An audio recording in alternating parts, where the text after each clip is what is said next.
미가서 2장 우리 한 절씩 교독하도록 하시겠습니다. 그들이 침상에서 죄를 꾀하며 악을 꾸미고 날이 밝으면 그 손에 힘이 있으므로 그것을 행하는 자는 화 있을진저.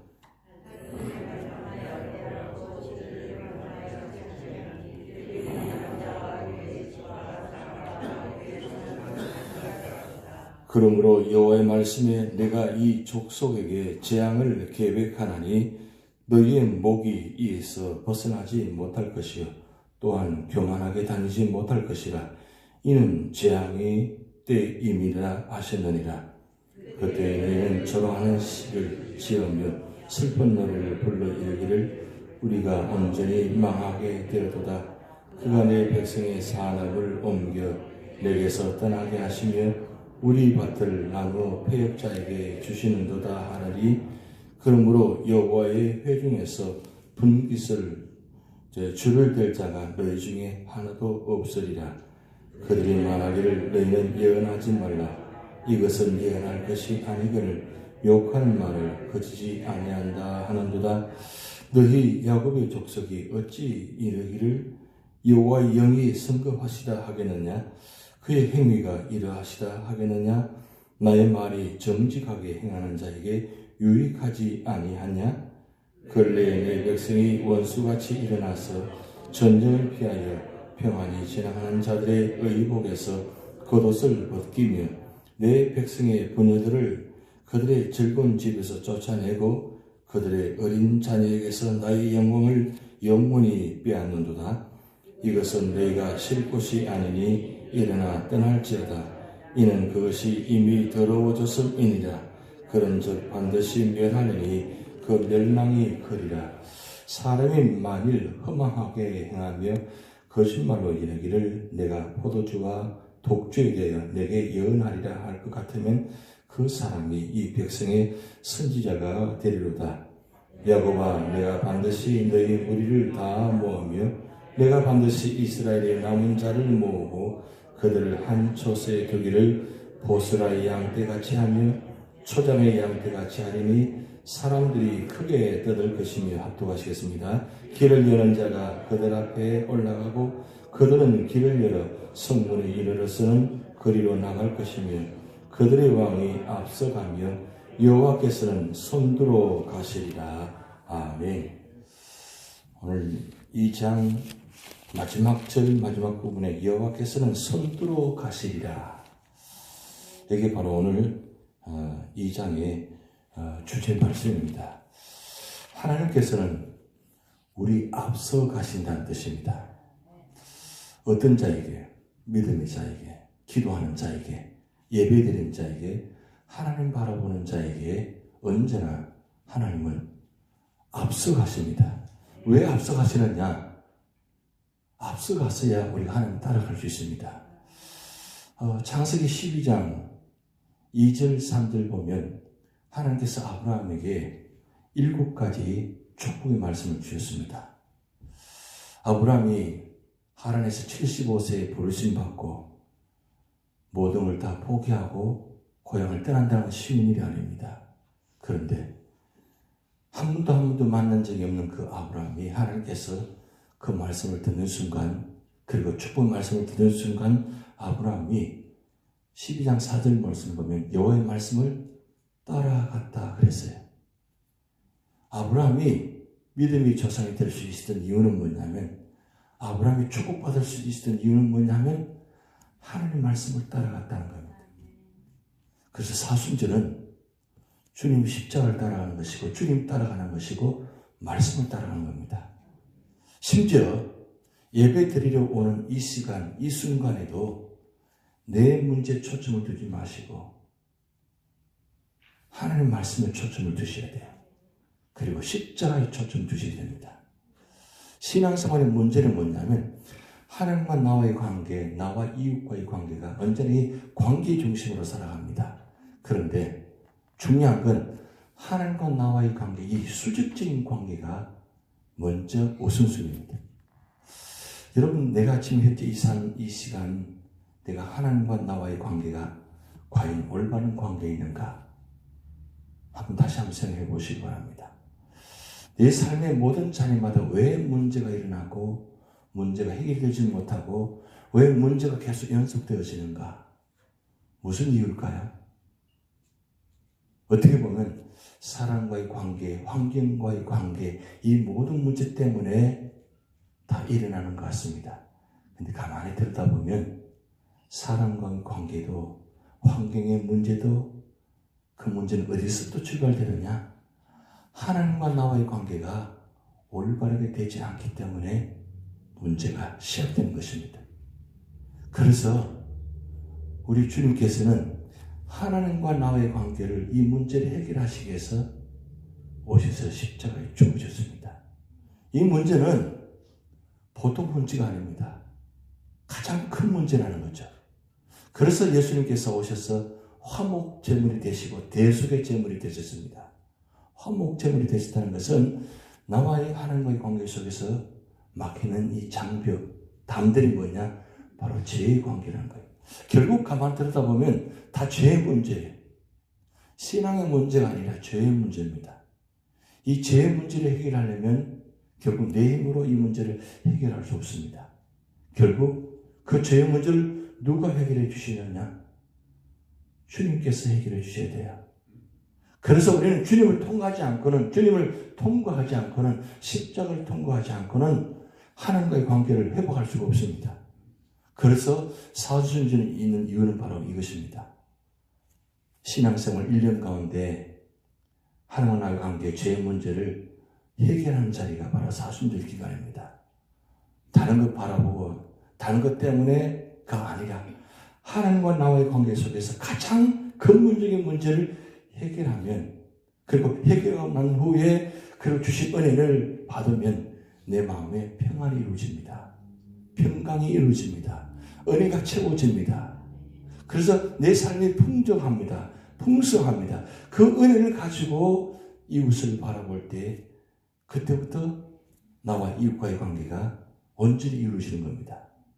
그런데 주님께서 벌써 이 십자가를 통해서 수적인 관계, 수평적인 관계.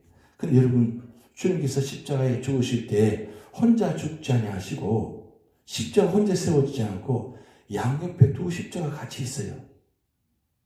왜 그러면 이 두 십자가 같이 세워서 같이 그 죽음의 현장을 이렇게 만드셨냐?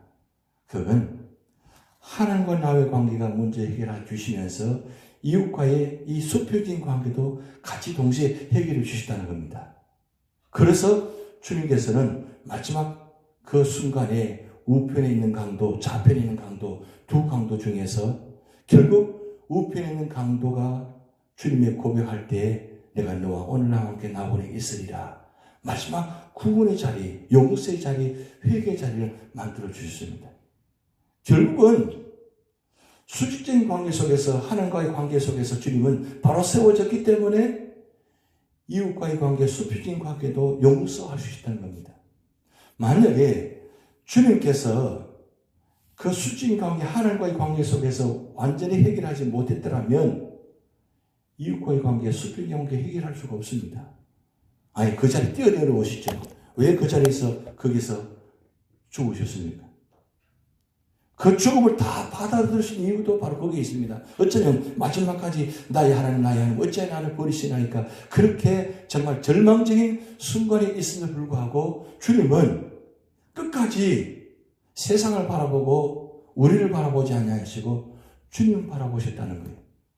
도저히 받아들일 수 없는 그런 상황 가운데도, 해결할 수 없는 그 관계 속에서도 주님은 세상을 바라보지 않고 주님만 바라보셨다는 거예요. 주님 바라보시니까, 하나님 바라보시니까 그 주님 바라보고 하나님 바라보는 그 순간에 하나님께서 물론 끝까지 침묵하셨지만 그 하나님의 마음을 그 십자가자에서 받아들이셨다는 거예요. 하나님의 마음을 어디서 받아들이셨냐? 십자가에서 받아들이셨다는 겁니다. 그래서 마지막 다 이루셨다. 그러면서 내 영혼을 주님께 맡기겠나이다. 마지막 7번째 말씀하셨잖아요. 세상에 맡기지 않고 사람에 맡기지 않고 하나님께 맡기셨다는 거예요. 그러니까 예수님도 하나님과의 관계에서 승리하셨기 때문에 이웃과의 관계도, 이 수평적 관계도 승리하셨다는 겁니다. 그럼 이 세상 속에서 우리가 승리하려면 결국 사람과의 관계, 모든 관계의 관계, 문제의 관계도 승리하려면 먼저 우선순위 하나님과 나의 관계 승리하셔야 돼요. 그래서 오늘 이 자리는, 이 새벽자리 이 자리는 하나님과 나의 관계에서 승리하는 자리입니다. 이걸 통과하지 않으면 절대로 이웃과의 관계 승리할 수가 없습니다. 사실 우리 모든 문제는 세상 관계 문제잖아요. 사람과의 문제잖아요. 문제의 관계잖아요. 이걸 우리가 승리하지 못하잖아요. 근데 승리 못하는 이유가 무엇입니까? 결국 먼저 근본적인 이 하나님과 관계에 승리하지 못하기 때문에 우리는 날마다 쓰러지는 거예요. 넘어지는 거예요.